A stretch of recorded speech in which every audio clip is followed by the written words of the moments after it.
What's up, everybody? I just want to make this video and this afternoon, and I just want to start off by telling everybody that miss you guys, love y'all, and can't wait to get back together so we can hang out. And I'm thinking and I'm hoping that we might have our first meeting back at my house and have a big bonfire and a cook-off and just games. And anyways, that's kind of what I'm thinking and hoping might happen. I want to start this video off by asking everybody a question, and which will lead into a whole bunch of other questions. What makes you a Christian? What makes you a Christian? Asking that question leads into a whole bunch of other questions. Does saying all the right things make me a Christian? Does memorizing scriptures and being able to spout them off verse by verse, does that make me a Christian?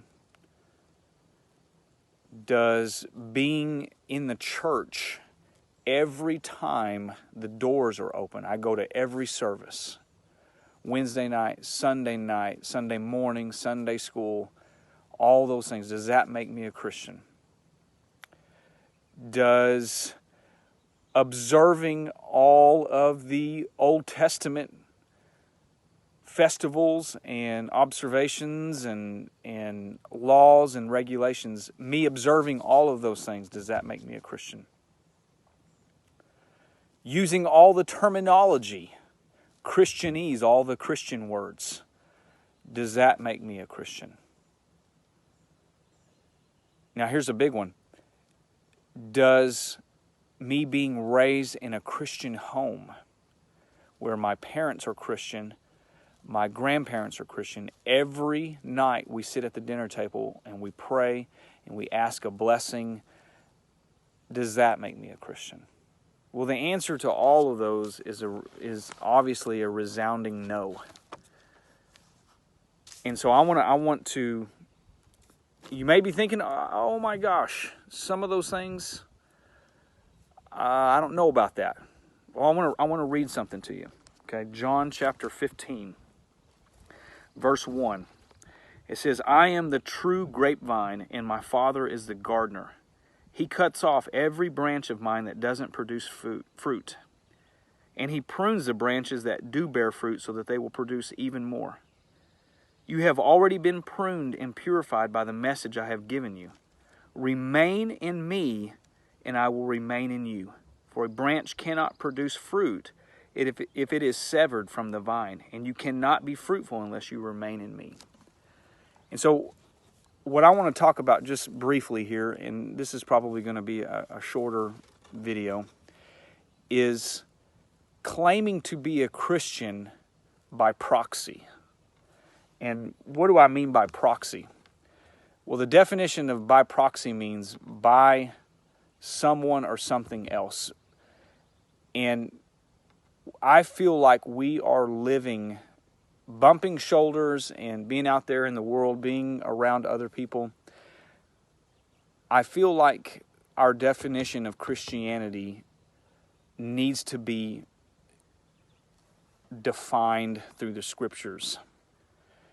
And I feel like a lot of people are saying they're Christians. We live in a Christian nation, so therefore I'm a Christian. I was raised by Christian parents, so therefore I'm a Christian. I go to church, therefore I'm a Christian. All of those things are by proxy. But Jesus said right here in verse 4, he said, "Remain in me and I will remain in you." You know, I have a picture in my head of an apple just appearing out of nowhere into thin air. And it just hovering right there in midair.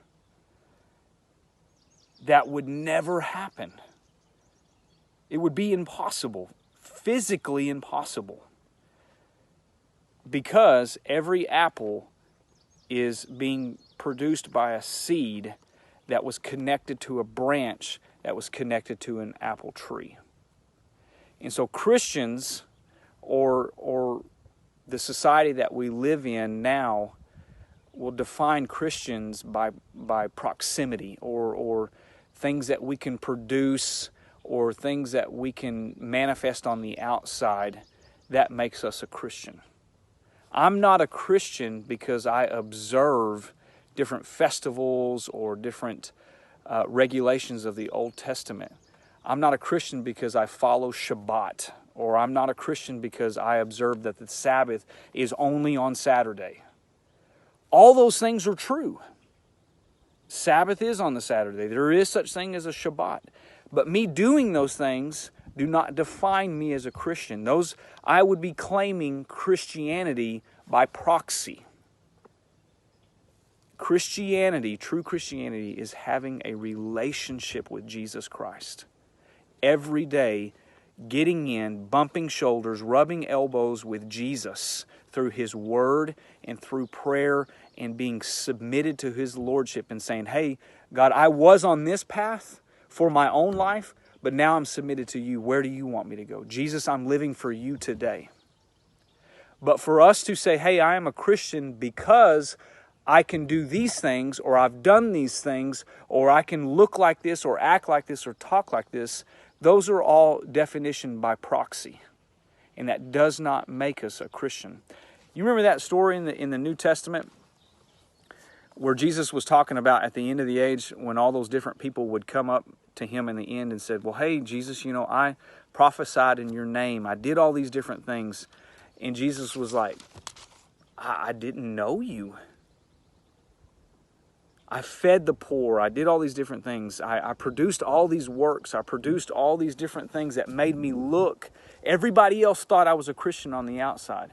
But Jesus is like, we didn't have a relationship. And so I want to encourage you this evening, guys, as we have been pulled back from our normal lives, and we have been in a time of maybe asking and defining who we are, because everything that we're doing is not normal, or our lives look completely different. I want to ask you a question. What makes you a Christian? Is it you being able to jump through all of these hoops that man sets up? Or do you define yourself a Christian by your relationship with Jesus? You can say all the right things. You can do all the right things. Your life can look awesome from the outside, just like the Pharisees and the Sadducees. Remember whenever Jesus was on this earth, the Pharisees and the Sadducees, they walked around and people were in awe of how spiritual they were on the outside. But when Jesus saw them, He looked down on them and said, hey guys, you guys are white painted graves with dead man bones on the inside. You look good on the outside, but on the inside you're full of death. And so I want to encourage you guys this afternoon, this evening. What are you trusting in? Are you trusting in your ability to look and act and observe and do all these different ordinances? Are you connected to the vine? I want to continue reading through this. It says, verse 5, it says, yes, I am the vine, you are the branches. Those who remain in me, I in them will produce much fruit. For apart from me, you can do nothing. Anyone else who does not remain in me is thrown away like a useless branch and withers. So branches are gathered into the pile to be burned. But if you remain in me and my words remain in you, you may ask anything you want and it will be granted. When you produce much fruit, you are my true disciples. This brings great glory to my Father. And so this afternoon, I want you guys to be doing some self-reflection and say, hey, am I connected to the vine? Am I connected to the true vine, Jesus? Or am I living by proxy? Have I been living by proxy? I'm a Christian because I go to youth group. Or I'm a Christian because I go to Trinity Church. Or I go to this particular church and I observe that this particular date. therefore I'm a Christian.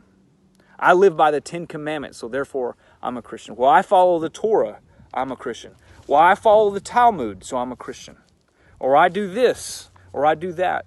Has nothing to do with that. Has everything with being submitted to Jesus Christ and Him being Lord of your life and having a relationship where you build it through prayer and reading His Word and submitting to His Word and His will for your life.